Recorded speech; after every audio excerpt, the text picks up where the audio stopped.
Namaste, Pranam, Gita Dhyana.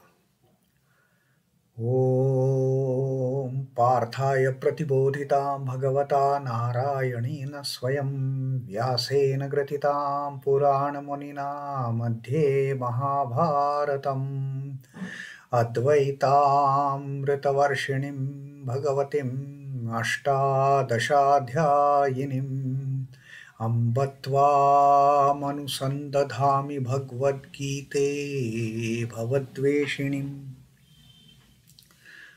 O Bhagavad Gita, with which Lord Narayana himself gave enlightenment to Partha, the ancient sage Vyasa included it in the Mahabharata.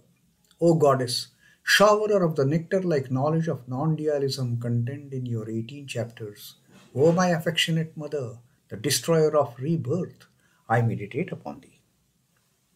Krishna Vandana.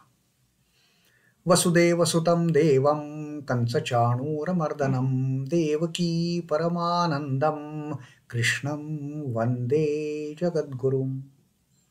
Son of Vasudeva, the slayer of Kansa and Chanur, extreme delight for Mother Devaki, O Lord Krishna, the supreme teacher of the universe, my salutations to you.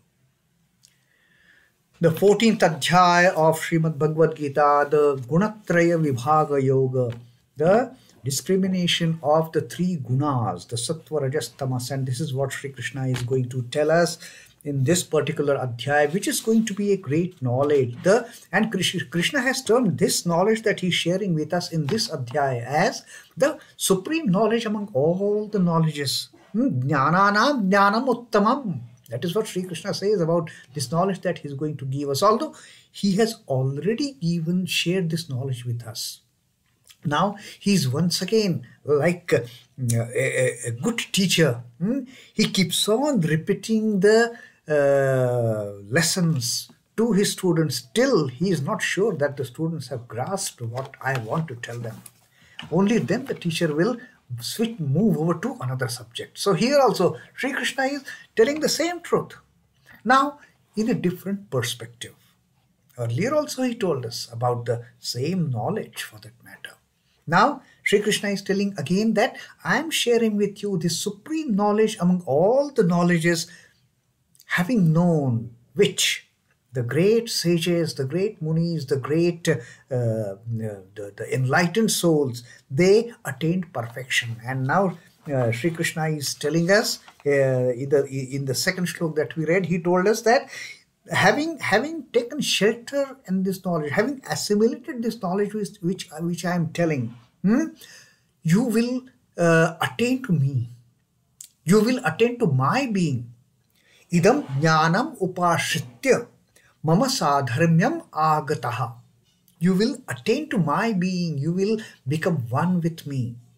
And then having attained to me, having become one with me, what will be the ultimate result? The ultimate result will be sarge api na upajayante. You will not be born again at the time of creation.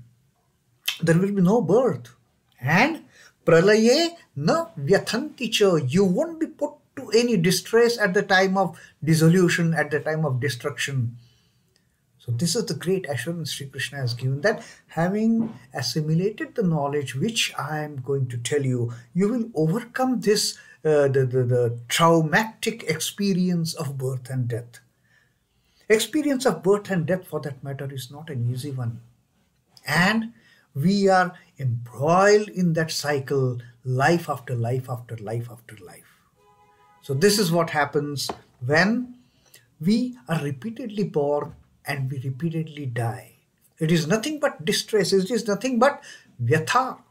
Pralaye na vyathanti cha. You will not be distressed. You will not be troubled. You will not be put to any kind of hardship at the time of death. Since there is no birth for you, you escape that. Now, having told about this escape from birth and death, now Sri Krishna is a wonderful teacher. He doesn't leave things halfway through. He wants to explain to us now how birth takes place, How birth, not only birth of the beings as such, but the birth of the creation. How this creation comes into existence.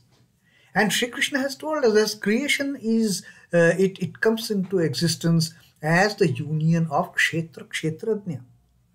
Now here again, Sri Krishna is teaching us the same truth with a different perspective, where the Lord is taking full responsibility of himself, declaring that he is that ultimate source from which the process of creation starts.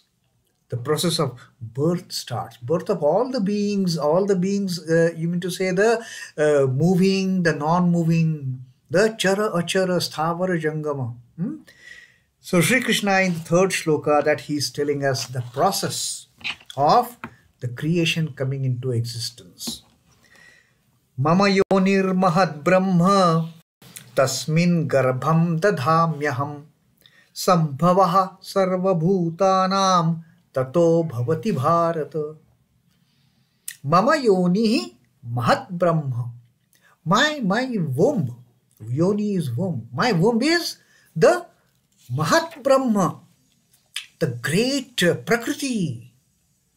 The great Mahat Brahma is Prakriti, which is projected from Brahman, from Purusha. That Mahat Brahma, that Prakriti is my womb, Sri Krishna is telling. Now for any birth to happen, any birth for that matter, we need two principles, the female principles and the male principle.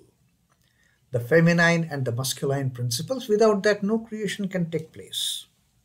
Of course, unless we can only give an example of Swayambhu Lord Shiva.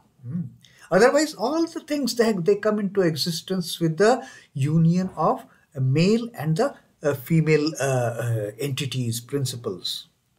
So here, when the creation is coming into existence, Sri Krishna says, what plays the part of the mother? What aspect of the Lord plays part of the mother?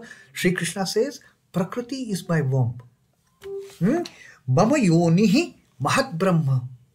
Tasmingarbhaṃ dadhāmyaham. Tasmin, to that womb. I dadhāmyaham. I place the germ. I place the seed. I place the sperm, for that matter, in the womb of the Prakriti. So this is how Purusha becomes the father, Prakriti becomes the mother. And Sri Krishna says, I am that Purusha, I am that Prakriti. That Prakriti also belongs to me, he says. But Prakriti is my feminine principle. As the Purusha, as the masculine principle, as the male principle, I place the seed for this creation. I place the germ for this creation in the womb of Prakriti. And then as a result of this, as a result of my placing that germ in the womb of Prakriti, sambhavaḥ sarvabhūtānāṃ tato bhavati bhārata. Then it becomes possible for all the beings to take birth. Sambhavaḥ is the birth of all the beings. Sambhavaḥ sarvabhūtānāṃ tato bhavati. Oh Bharata. Now Sri Krishna is addressing Arjuna here as a Bharata. As a Bharata means he's part of this huge, motherland. He's he's not addressing just as Arjuna or Partha or Kaunteya or Gudakesha, not as an individual, but as a part of this huge creation. So Krishna addresses Arjuna as Bharata. Oh Bharata, this is how the beings take birth. This is how the beings, this entire creation for that matter, comes into existence with me placing the germ in the womb of Prakriti. So that is the process that Sri Krishna has revealed, that secret, that closed knowledge. Sri Krishna has revealed how the creation comes into effect. How this whole, the phenomenal world for that matter How this ephemeral world, how this ephemeral universe, the creation comes into existence. A seed is sown in the soil.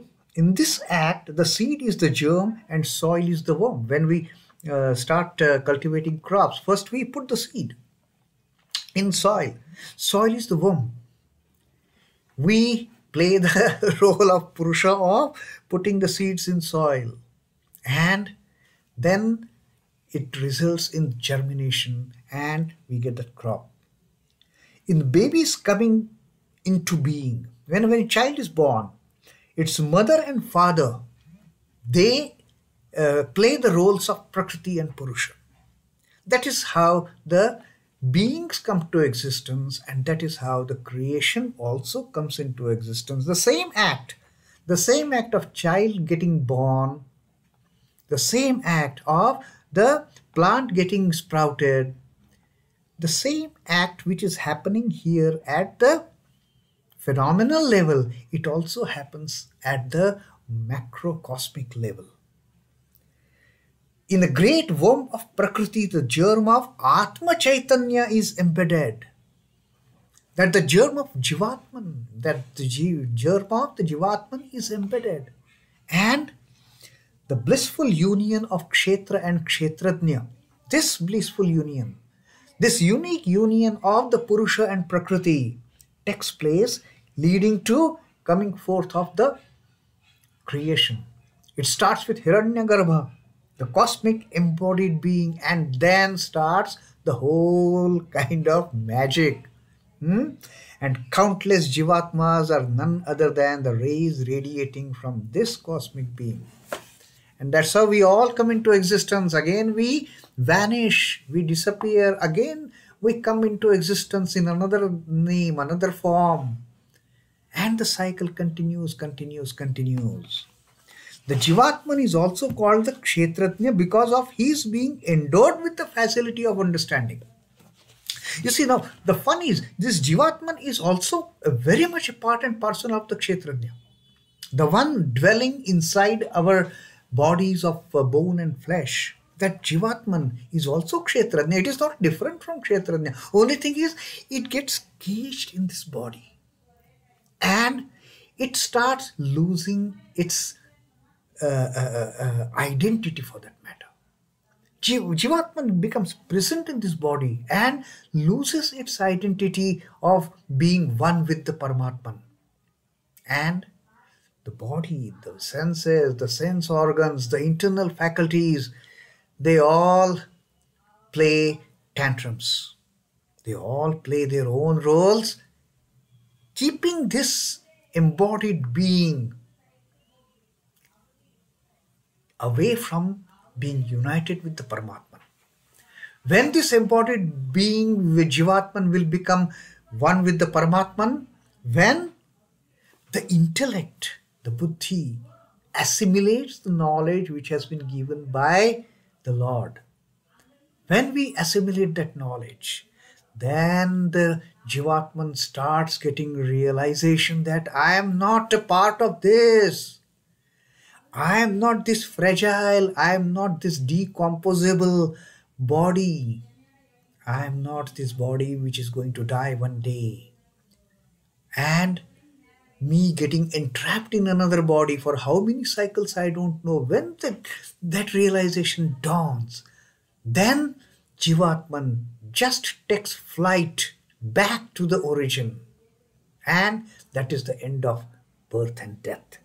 So this is how this entire the process comes into effect. And Sri Krishna has told in this particular, the third shloka, that how beings come into existence. Now exactly the same thing Sri Krishna has also taught us in the 26th shloka of the Kshetra Kshetrajna Yoga. Sri Krishna has told us that with a different perspective. And here, that time Sri Krishna had told us that Yavat sanjayate kinchit sattvam sthavara jangamam. Whatever moving and unmoving beings, they come into existence in this creation. Whatever moving, unmoving elements, they come into existence in this creation is all because of kshetra kshetrajna sanyogat tat vidhi Bharatarshava. There also he had addressed Arjuna as Bharatarshava, the best among the Bharatas, the best among those dwelling on this land of Bharata. And here also in this shloka, see the intelligence of Sri Krishna of using these terms. Here also he says, sambhavaḥ sarvabhūtānāṃ tatah bhavati bhārata. So Bharata is Arjuna. There it was Bharatarshava, the best among all the dwellers on this land of Bharat. So ultimately, this is what the knowledge Sri Krishna is teaching us n number of times. It is because of this union of the kshetra kshetrajna. Here Sri Krishna has taken entire responsibility on himself, claiming that he is the Purusha. He is the one who places the seed in the womb of Prakriti. And Prakriti is also part of Purusha.